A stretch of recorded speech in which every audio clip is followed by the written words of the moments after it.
Hello YouTube, welcome back to Norsca week. So yeah, it's Norsca week with a couple breaks in between.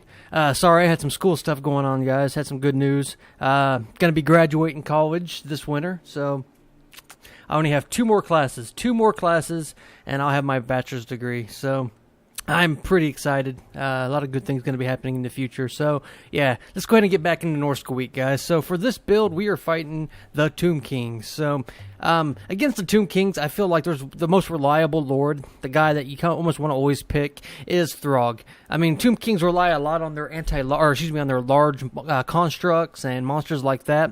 And yeah, Throgg is a easy counter to that. So, yeah, you go with Throgg. You see he's running with his bodyguards, the Icehorn Marauders, and we have a front line of a mixture of Marauder javelins. These guys are going to be trying to get Ushabti, trying to get Scorpions and things like that, and you can see I put him in the front just in case he vanguarded some Tomb Scorpions. We have some Spears. We have some Trolls, and I did these guys for their slowing effect. So if he does have a Sphinx or something that tries to cycle charge me, these guys will at least slow him down. So just a bunch of Spears. We have the Javelins. We also have a Pharaoh Manticore. So this is just to pressure the back line. This is just to shut down his archers, which will inevitably be coming. So you can see also I do have the Beast of Tashnar, and I do have some Ice Wolves right here. So lost my train of thought. Somebody was talking to me. I apologize. So yeah, these guys are obviously going to be trying to pressure the back line. You can also see, guys, I have a Skin Wolf working, and I've been trying to experiment with this guy, trying to see if he's any good. He's like 1400. He does have a missile resist armor buff that he gives surrounding units. Anti-large, he has Vanguard deployment, but he's just so expensive, so I'm kind of on the fence. And the real killing power of my army, of course, is going to be this Frostworm, who hopefully I'll be able to get some good breath attack with. And you can see in the back, guys, we do have some throwing axes to pressure any of his constructs that might be in the back line. So that's my build. For my opponent here, guys, we have a Tomb Prince, and it looks like he is just on a horse. So yeah, Throgg will absolutely spank that guy and take him into Pound Town. We have some Skeleton Archers, which will be good against all my Spearmen and Javelins that don't have any shields, and then a bunch of Tomb Guard, it looks like. So yeah, just 1, 2, 3 Tomb Guard, and then we have 2 of the Halberds, so really powerful infantry corps. Unit of Ushabtis, we have 2 Ushabtis, it looks like, and yeah, I think that's pretty much it. Oh, I take it back. We have some Necropolis Knights, the poison ones, the Halberds. So these guys are going to be a really big beast to Throgg. I have to be careful because these guys will tear him up. And then obviously a Tomb Scorpion. So let's go ahead and just jump into it, guys. We have a lot of ground to cover here. So right off the bat, as my degree is going to say to South Korea, I don't know. Yeah, we'll see. Yeah, we're going to start just repositioning ourselves.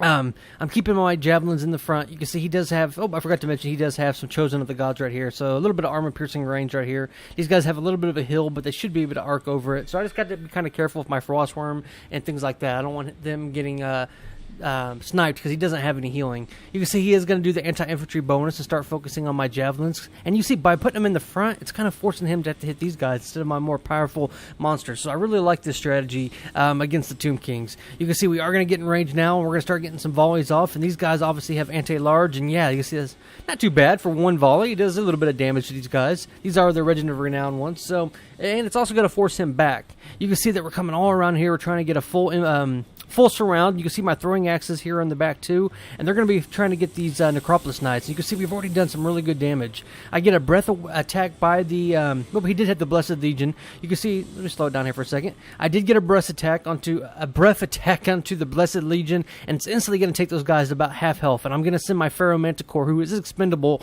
to land on them. You can see my Ice Wolves are going to get into his archer line, and yeah, my opponent's going to be forced to have to use his Necropolis Knights to try to shut that down, because we're just pretty much just shutting down all his missile play. You can see the front lines are getting ready to collide right here. Now, he does have a way superior infantry corps, so we're going to have to make up our difference through our Javelins and through Throgg and things like that. You can see the Frostworm is going to land right into the middle of those Halberds, so that's probably not the best usage for him. And you can see the Ushabti are coming. They're going to help lock him down. So, yeah, that was a little bit risky. You can see my Icehorn Marauders are going to get into these Tomb Guard. And, yeah, over here, guys, you can see my Norscan Ice Trolls are doing pretty good against the Tomb Guard right there. And we're going to be able to win at least those fights. So, yeah, we have a really big mosh pit fight. You can see the Arkhan, or excuse me, not Arkhan, but my opponent is going to get a really big purple sun right into this big glob right here. That's going to do a lot of damage, guys, but there's just a lot of things going on. You can see Throgg is in the mix. He's fighting these Necropolis Knights, and, yeah, there's so many things happening here. You can see the Tomb King was getting focused down, down by the javelins right here, and he has to be careful. His lord is not a duelist. He does not want to send him into Throgg, because Throgg will actually just spank him. You can see, because of the purple sun and because of the big just mosh pit of units right here, we are kind of winning here on the left flank. Over here on the right, it's going to slow it down again. You can see it's a little bit of a mix. He does have a Tomb Prince. I forgot, I didn't really cast all his guys. I apologize. He did have a Tomb Prince, and I'm not sure where he got that purple sun from. Did I cast a purple sun? I don't believe so. I don't know where he had a... Is that Arkhan the Black? Oh, it was Arkhan the Black, so it was a Tomb Prince. Excuse me, not a Tomb King. I'm sorry, guys. It's been a long day. So, yeah, Arkhan the Black was the one who got the purple sun. But anyways, you can see I am going to pull away my Frostworm. It wasn't damaged right here, but there's a lot of halberds. And this right here would be a really good area for a breath attack. You can see Throgg is putting the Pound Town to this Tomb Scorpion. And what's really helping me is just all these javelins providing overwatch, guys. We're just getting so much value. You can see I'm going to get another breath attack right onto these Shopties right here. My Frostworm, of course, is slowing all these units down. And you can see I'm going to land him right onto the Chosen of the Gods. So, yeah, with his big 500-something armor piercing, we'll be able to do a lot of damage. You can see I have a perfect spot for my throwing axes right on this hill right here, so we're getting full, you got pretty much view to hit anything, nothing's going to get obstructed, and yeah, we're looking really good here, guys. Throgg is just putting a pound of that Scorpion. You can see one more hit right here, takes it down to about a quarter of his health, and especially with all these javelins right here, you see this whole game, they're just throwing in right here, just melting all his constructs, and yeah, he really needs these Tomb Guards with halberds to do some damage, but they're just not getting enough value. Balance of power is starting to get really heavily in my favor, guys. You can see that it looks like we're going to get another purple sun right here, maybe. We'll go ahead and watch this from my opponent. And yeah, another devastating purple sun right here. See which way it veers off. And that didn't really do as much damage because it kind of went off to the left. I think he would have been better hitting this glob right here. So yeah, that's kind of a lot of Winds of Magic to be wasting. You can see that Throgg and the Frostworm are going to destroy the... Chosen of the God, and the Tomb Goods of Halberds are just getting pounded by these Osshorn Marauders, who did have the Fight and Die buff from Throgg. You can see that Arkhan the Black has taken a lot of damage. I've been focusing him with my Marauder Horseman, but he is going to get a Ushabti summon, so that's going to give him a little bit more of a little respite to kind of keep him alive a little bit longer. But you can see the Frostworm is coming. I think I'm going to try to land him onto Arkhan, and you can see I'm going to use one of his breath attacks right onto those Tomb Guard. It's pretty much just going to crash those guys. Here comes the Frostworm getting a really devastating charge onto Arkhan. Over here, you can see that my Pharaoh Manticore has broken, but yeah, it's really just coming down to these two different mosh pits right here. But we are coming off ahead. You can see the Wolf Werkin is at full health. He's been focusing the Chosen of the Gods. You can see he's going to get a nice good swipe right here, send one of those Ushabtis flying.